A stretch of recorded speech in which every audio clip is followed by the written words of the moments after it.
bonjour à toutes et à tous, je suis très heureux de vous retrouver sur le plateau du 11-sur-Mer, ici à Deauville, au 31e rencontre de la Marae.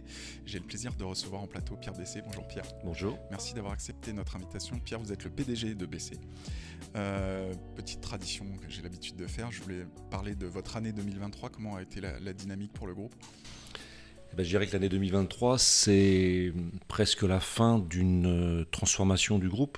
On a passé la barre des 510-520 collaborateurs. Et quand une ETI franchit un palier, elle a besoin de se transformer tout en restant ce qu'elle est. Donc après avoir fait à peu près 15% de croissance organique les 3 dernières années, on va dire que 2023 c'est une pause. Et 2024, on est de nouveau en croissance. Donc au bout du compte, plein de choses positives sur la transformation de l'entreprise et de ses collaborateurs. Est-ce que vous pouvez me donner une croissance chiffrée ? Est-ce que vous avez le droit de faire ça ? Je peux vous la donner, on a une année plate en 2023. Et c'est pas une année voulue, mais c'est quasiment une année de plateau. Okay. Et à dessein. Du coup, si on se projette un petit peu, vous repartez sur un horizon 2-3 ans, un nouveau plan stratégique. Quelles sont vos prochaines étapes ? J'aime pas trop le mot plan stratégie, parce qu'une stratégie, c'est dans la longue durée, c'est pas dans la courte durée. Donc pour moi, ça fait pas beaucoup de sens. On a fait un plan 2022-2025 parce que Bessé le nécessitait, parce qu'on venait de là pour arriver là, et pour arriver là, il fallait transformer les systèmes d'information, créer une école de formation, embarquer des collaborateurs, recruter. Le Covid a été un choc parce que le turnover dans toutes les entreprises, y compris dans la nôtre, est monté. Maintenant, il est redescendu. Bref, il fallait redonner du sens à tout ça. Il fallait construire une politique RSE.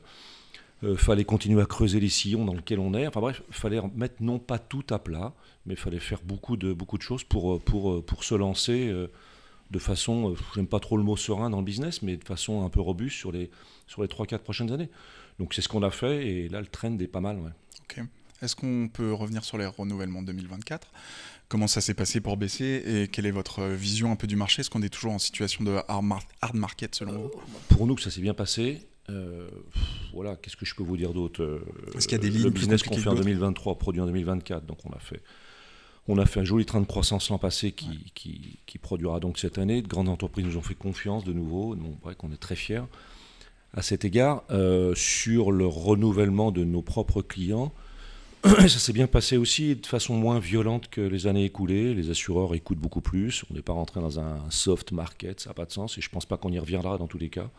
Compte tenu de l'émergence des risques dans le monde, je ne vois pas pourquoi on y reviendrait. Mais on est dans un marché beaucoup plus sélectif, plus exigeant, plus technique, dans lequel il faut anticiper, dans lequel il faut préparer. Un renouvellement chez nous, du 1er janvier, on commence au mois de mai. Donc voilà, ça ne se commence pas au mois de novembre, mais si on commence au mois de mai, au mois de juin, 6 mois avant, ça se passe bien. Donc globalement, c'est plutôt très positif. Ouais. Ok. Je voudrais parler du sujet des captives, qui occupe évidemment beaucoup le marché français, et je crois savoir que vous êtes relativement actif sur le sujet. Est-ce que c'est quelque chose de porteur du côté de chez Bessé ? Comment vous envisagez la suite ? Parce qu'il y a beaucoup de demandes, notamment d'entreprises. Je ne sais pas si c'est porteur, en tout cas c'est un outil de pilotage et de gestion du risque très intelligent. Voilà, jusqu'à présent, les captives étaient fatalement implantées hors de France. Depuis 18 mois, à peine 15 mois, on peut les installer en France, qui forcément crée un phénomène d'accélération très puissant. On en a étudié peut-être une dizaine l'an passé, mis en place la moitié. Voilà, parce qu'on n'installe pas une captive en 6 mois, non pas parce que pour des raisons administratives, mais parce que vous installez une captive quand vous avez profondément réfléchi à votre enjeu, à ce que vous voulez en faire, à l'objectif que vous poursuivez, au sens que vous donnez au pilotage de vos risques. Moi, je trouve que c'est un super outil qu'il faut implémenter là où ça se cause. Donc tout ça est assez général, ce que je vous raconte, mais c'est pourtant ainsi que ça doit s'exprimer. Et je pense que c'est une vraie opportunité pour apporter un conseil encore plus appuyé. Ouais. Okay. Et de fait, pour exploiter toute la donnée que l'on a, pour modéliser, projeter, et c'est ce qu'on fait. Ok. Question étendue du groupe Bessé aujourd'hui.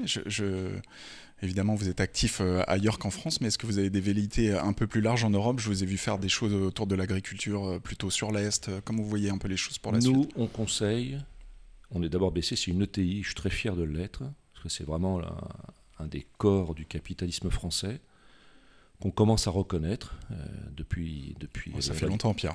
Oui, depuis 2017, allez, on va le dire comme ça. Okay. Je ne citerai pas la cause, mais avant, quand même, on n'en parlait pas beaucoup. Et Bessé conseille des ETI, des grandes, voire des très grandes entreprises qui ont leur siège social en France et qui rayonnent dans le monde. C'est ça ma stratégie. Donc ma stratégie n'est pas de planter des pavillons dans tous les pays d'Europe. Pour moi, ça ne fait pas de sens, sauf si je poursuivais une politique de croissance de mon chiffre d'affaires plus marquée que celle qui est aujourd'hui. Mon stratégie, c'est d'apporter du conseil à haute valeur ajoutée à des entreprises dont les sièges sociaux sont en France et qui rayonnent dans le monde. Voilà. Pour ça, je n'ai pas besoin d'avoir un BC à Barcelone ou à Milan, ce n'est pas nécessaire. J'ai besoin d'avoir un réseau de correspondants dynamiques, proactifs, qui bossent bien pour nous, vis-à-vis duquel on est exigeant, et qui en contrepartie nous rendent un bon service à nous, mais surtout à nos clients. Okay. C'est ça la stratégie, elle est plutôt assez simple. Très clair. Une question sur votre politique d'appel d'offres. Aujourd'hui, est-ce que vous montez sur des appels d'offres le plus souvent possible? Est-ce que vous êtes plus regardant? Comment vous gérez ça? On monte sur les appels d'offres quand on estime en amont qu'on aura de la valeur à apporter. Et est-ce qu'il y en a beaucoup?